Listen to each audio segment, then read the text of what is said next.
Good morning বন্ধুরা, সকলের সুস্থতা কামনা করে শুরু করছি আজকের কন্টেন্ট। কবিতার জীবন মনে হয় এরকমই হয়। কেন বললাম আপনারা হয়তো বুঝতে পারছেন না। কাজী নজরুল ইসলামকে বলা হতো দুঃখ মিয়া। জন্মের আগেই তার বাবা মারা গিয়েছিল। মা অনেক কষ্ট করে তাকে বড় করেছিল। নিজেকেও ছোটোবেলায় রুটি তৈরির দোকানে কাজ করতে হয়েছিল। কি করেননি তিনি?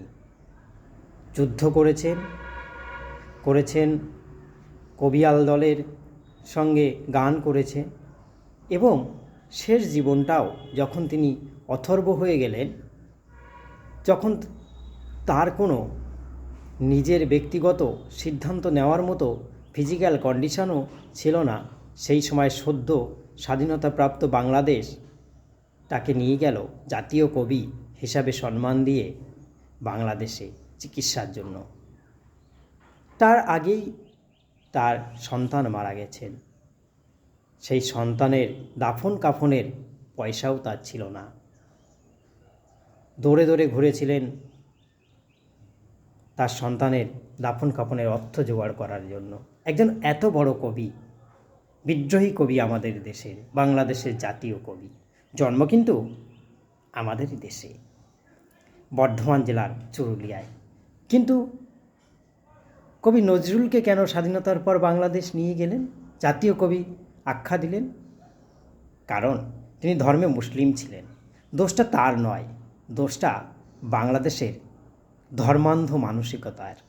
বর্তমান দিনে তো আপনারা দেখতেই পাচ্ছেন, তারা নাকি নৈরাজ্যের মাধ্যমে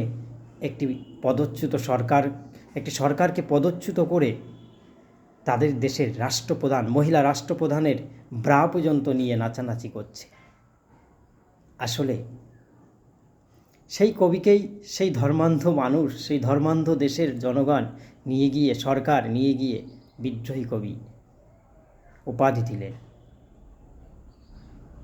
কিন্তু তাকে বাঁচাতে পারলেন না।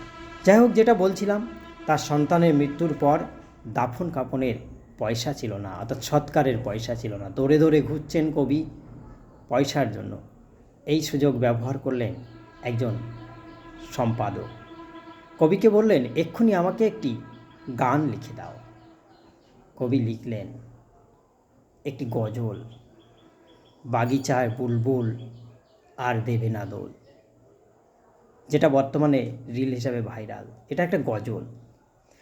সবাই সুযোগের সন্ধানে থাকে। কবির অসহায়তা, সম্পাদকের পৌষ মাস।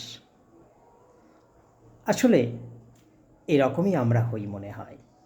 আর আমি প্রথমেই বলেছিলাম, কবিরা মনে হয় এরকমই হয়। কেন বলেছিলাম?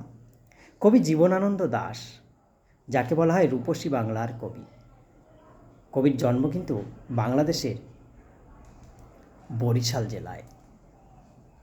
যাই হোক, জন্ম বাংলাদেশের বরিশাল জেলা হলেও অবিভক্ত তখন ভারতের ভিতরেই পড়ে। কবি চলে এসেছিলেন কলকাতা, পড়াশুনো করেছিলেন কলকাতাতে, প্রেসিডেন্সিতে বিশ্ববিদ্যালয়ে। আপনারা হয়তো শুনে থাকবেন যে কলকাতার ঐতিহ্যবাহী ট্রাম দুর্ঘটনা, যে ট্রাম, সেই দুর্ঘটনায় মারা গিয়েছিলেন কবি, অর্থাৎ ট্রাম চাপা পড়ে মারা গিয়েছিলেন কবি।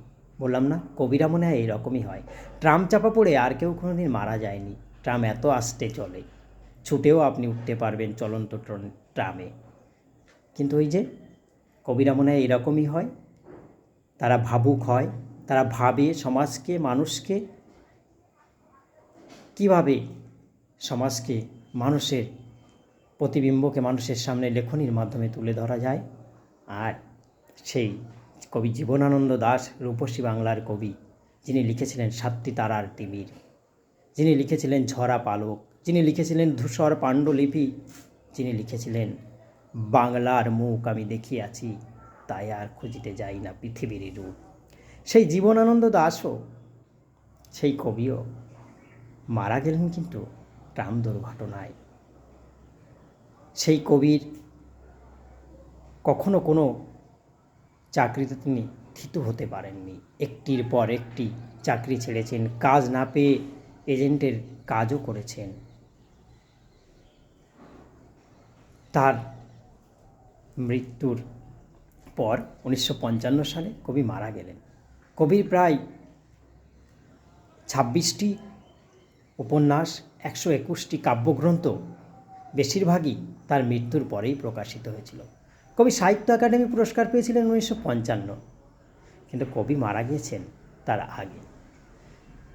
তার আত্মীয়রাই তার মৃত্যুর পরে তার এই সুন্দর অজস্র লেখনীকে প্রকাশ করেছিলেন।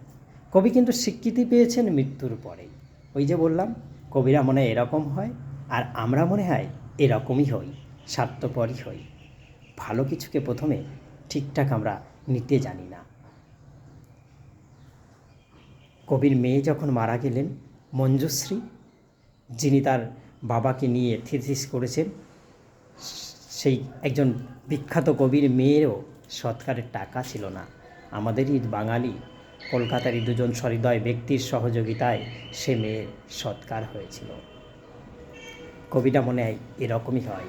যদি বলি বিভূতিভূষণ বন্দ্যোপাধ্যায়ের কথা, বিভূতিভূষণ বন্দ্যোপাধ্যায় ছিলেন ব্রাহ্মণ, হতদরিদ্র ব্রাহ্মণ।